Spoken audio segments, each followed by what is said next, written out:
जय श्री कृष्णा। राधे राधे। आज आप लोग सुनेंगे पीपल पूजा करने से क्या होता है।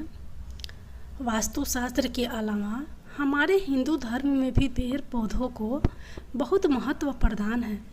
यही कारण है कि इनकी विधिवत पूजा का विधान है। इसी में से एक है पीपल का पेड़, जिसे ब्रह्मा जी का रूप माना जाता है। पौराणिक व धार्मिक मतों के अनुसार पीपल पर जल चढ़ाने से व इनकी पूजा करने से कई तरह के लाभ प्राप्त होते हैं। परंतु क्या आप जानते हैं, इसकी पूजा करने स्वयं दिनवार का ध्यान रखना बेहद ज़रूरी होता है। शास्त्रों में पीपल के वृक्ष से जुड़ी एक कथा वर्णित है, जिसमें बताया गया है कि सप्ताह का एक ऐसा भी दिन होता है जिस दौरान पीपल के वृक्ष की पूजा करना फलदायी नहीं, कष्टकारी साबित होता है। तो अगर आप जानना चाहते हैं कि कौन सा है वो दिन, वह क्या इसके पीछे की कथा, तो ध्यान से सुने। पीपल के वृक्ष के बारे में एक कथा प्रचलित है कि एक बार माता लक्ष्मी और उनकी छोटी बहन दरिद्रा श्री विष्णु के पास गई और उनसे बोली, हमें कहीं तो रहने का स्थान दो। तब भगवान विष्णु ने उन्हें पीपल के वृक्ष पर वास करने को कहा। इसलिए पीपल पर जल चढ़ाने से धन संपदा की परेशानी दूर हो जाती है। तो वहीं रविवार को पीपल की पूजा नहीं की जाती, क्योंकि जब भगवान विष्णु माता लक्ष्मी से विवाह करना चाहा तो लक्ष्मी माता ने मना कर दिया, क्योंकि उनकी बहन दरिद्रा का विवाह नहीं हुआ था। दरिद्रा के विवाह के उपरांत ही वह श्री हरि विष्णु से विवाह कर सकती थी। उन्होंने दरिद्रा से पूछा वो कैसा वर पाना चाहती है, तो वह बोली कि वह ऐसा पति चाहती है जो कभी पूजा पाठ ना करे और उसे ऐसे स्थान पर रखे जहाँ कोई भी पूजा पाठ ना करता हो। तब श्री विष्णु ने उनके लिए ऋषि नामक वर चुना और दोनों विवाह सूत्र में बंध गए। अब दरिद्रा की शर्त अनुसार उन दोनों को ऐसे स्थान पर वास करना था जहाँ कोई भी धर्म कार्य ना होता हो। ऋषि उसके लिए उसका मन भावन स्थान ढूंढने निकल पड़े, लेकिन उन्हें कहीं पर भी ऐसा स्थान नहीं मिला। दरिद्रा उनकी प्रतीक्षा में विलाप करने लगी और यहाँ श्री विष्णु ने दोबारा लक्ष्मी के सामने विवाह का प्रस्ताव रखा। तो लक्ष्मी जी बोली, जब तक मेरी बहन की गृहस्थी नहीं बसती मैं विवाह नहीं करूँगी। धरा पर ऐसा कोई स्थान नहीं है जहाँ कोई धर्म कार्य ना होता हो। उन्होंने अपने निवास स्थान पीपल को रविवार के लिए दरिद्रा व उसके पति को दे दिया। इसलिए हर रविवार पीपल के नीचे देवताओं का वास ना होकर दरिद्रा का वास होता है। यही वजह है कि इस दिन पीपल की पूजा वर्जित मानी जाती है। इसी लोक विश्वास के आधार पर लोग पीपल के वृक्ष को काटने से आज भी डरते हैं। लेकिन साथ में यह भी बताया गया है कि यदि पीपल के वृक्ष को काटना छांटना बहुत ही आवश्यक हो तो उसे रविवार को ही काटा छांटा जा सकता है। भगवान विष्णु की ओर से उन्हें यह वरदान मिला कि जो व्यक्ति शनिवार को पीपल की पूजा करेगा उसे शनि ग्रह के प्रभाव से मुक्ति मिलेगी, उस पर लक्ष्मी की अपार कृपा होगी। शनि के कोप से ही घर का ऐश्वर्य नष्ट होता है, मगर शनिवार को पीपल के पेड़ की पूजा करने वाले पर लक्ष्मी और शनि की कृपा हमेशा बनी रहेगी। शनिवार को श्री विष्णु और लक्ष्मी जी पीपल वृक्ष के तने में निवास करते हैं। इसीलिए शनिवार को पीपल वृक्ष की पूजा दीपदान, जल व तेल चढ़ाने और परिक्रमा लगाने से शनि कष्ट तो दूर होते ही हैं, साथ में पुण्य की प्राप्ति होती है, जिससे लक्ष्मी नारायण प्रसन्न होते हैं और घर में धन धान्य की वृद्धि करते हैं।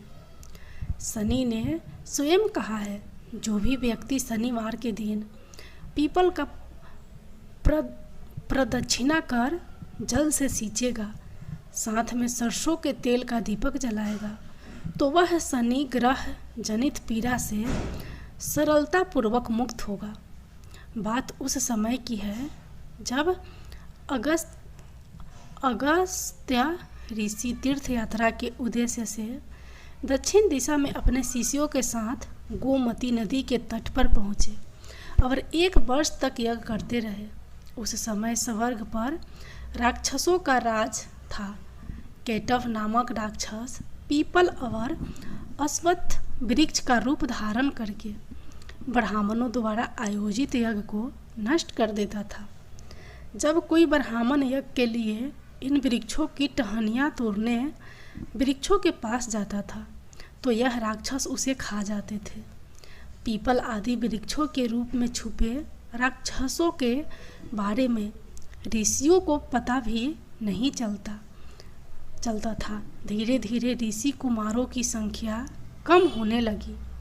तब दक्षिण तीर पर तपस्या रक्त मुनिगण सूर्यपुत्र शनिदेव के पास गए और उन्हें अपनी समस्या बताई। शनि ने ब्राह्मण का रूप धारण किया और पीपल के वृक्ष की प्रदक्षिणा करने लगे। पीपल रूप धारण किए राक्षस शनि को साधारण ब्राह्मण समझकर निकल गया। शनि पीपल राक्षस के पेट में घूमकर उसकी आंतों को फाड़ कर बाहर निकल आए। शनि ने यही हाल अश्वत्थ नामक राक्षस का किया।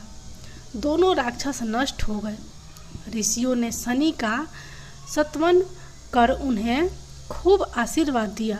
तब शनि ने प्रसन्न होकर वरदान दिया कि जो व्यक्ति शनिवार के दिन पीपल के समीप आकर ध्यान पूजा करेगा और प्रदक्षिणा कर जल से सींचेगा, साथ में सरसों के तेल का दीपक जलाएगा, तो वह ग्रहजन्य पीड़ा से मुक्त हो जाएगा। शनि के उक्त वरदान के बाद तब से आज तक पीपल की पूजा अर्चना होना प्रारंभ हो गई। पीपल की उपासना शनि जनित कष्टों से तुरंत राहत दिलाती है। जय शनिदेव। अब आप लोग सुनिए लक्ष्मी माता की दूसरी कथा। एक बूढ़ा ब्राह्मण था। वह रोज पीपल को जल से सींचता था। पीपल में से रोज एक लड़की निकलती और कहती, पिताजी मैं आपके साथ जाऊंगी।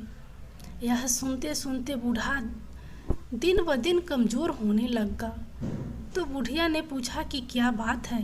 बूढ़ा बोला कि पीपल से एक लड़की निकलती है और कहती है कि वह भी मेरे साथ चलेगी।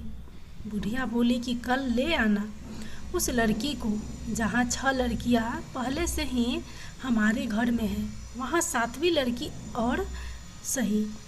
अगले दिन बूढ़ा ब्राह्मण उस लड़की को घर ले आया। घर लाने के बाद बूढ़ा ब्राह्मण आटा मांगने गया तो उसे पहले दिनों की अपेक्षा आज ज़्यादा आटा मिला था। जब बुढ़िया वह आटा छानने लगी तो लड़की ने कहा कि लाओ माँ, मैं छान देती हूँ। जब वह आटा छानने बैठी तो परात भर गई। उसके बाद माँ खाना बनाने जाने लगी तो लड़की बोली कि आज रसोई में मैं जाऊँगी। तो बुढ़िया बोली कि ना, तेरे हाथ जल जाएंगे। लेकिन लड़की नहीं मानी और वह रसोई में खाना बनाने लग गई। तो उसने तरह तरह के 36 व्यंजन बना डाले और आज सभी ने भर पेट खाना खाया। इससे पहले वह आधा पेट भूखा ही रहते थे। रात हुई तो बुढ़िया का भाई आया और कहने लगा कि दीदी मैं तो खाना खाऊंगा। बुढ़िया परेशान हो गई कि अब खाना कहाँ से लाएगी। लड़की ने पूछा कि क्या बात है माँ। उसने कहा कि तेरा मामा आया है और रोटी खाएगा, लेकिन रोटी तो सबने खा ली है, अब उसके लिए कहाँ से लाऊंगी। लड़की बोली कि तू चिंता मत कर, मैं बना दूंगी। और वह रसोई में गई और मामा के लिए 36 व्यंजन बना दिए। मामा ने भरपेट खाया और कहा भी कि ऐसा खाना इससे पहले उसने कभी नहीं खाया है। बुढ़िया ने कहा कि भाई, तेरी पावनी भांजी है, उसी ने बनाया है। शाम हुई तो लड़की बोली कि माँ, चौका लगा के चौके का दिया जला देना, कोठे में मैं सोऊंगी। बुढ़िया बोली कि ना बेटी, तू डर जाएगी। लेकिन वह बोली कि ना, मैं ना डरूंगी, मैं अंदर कोठे में ही सोऊंगी। वह कोठे में ही जाकर सो गई। आधी रात को लड़की उठी और चारों ओर आंख मारी तो धन ही धन हो गया। वह बाहर जाने लगी तो एक बूढ़ा ब्राह्मण सो रहा था। उसने देखा तो कहा कि बेटी, तू कहाँ चली? लड़की बोली कि मैं तो दरिद्रता दूर करने आई थी। अगर तुम्हें दूर करवानी है तो करवा लो। उसने बूढ़े के घर से भी आँख से देखा तो चारों ओर धन ही धन हो गया। सुबह सवेरे सब उठे तो लड़की को ना पाकर उसे ढूंढने लगे कि पावनी बेटी कहाँ चली गई। बूढ़ा ब्राह्मण बोला कि वह तो लक्ष्मी माता थी, जो तुम्हारे साथ मेरी दरिद्रता भी दूर हो गई, मेरी दरिद्रता भी दूर कर गई। हे लक्ष्मी माता, जैसे आपने उनकी दरिद्रता दूर की, वैसे ही सबकी करना। कहानी अच्छी लगी हो तो शेयर ज़रूर करना। माँ लक्ष्मी आपके भंडार सोने से भर देंगी। जय लक्ष्मी माता।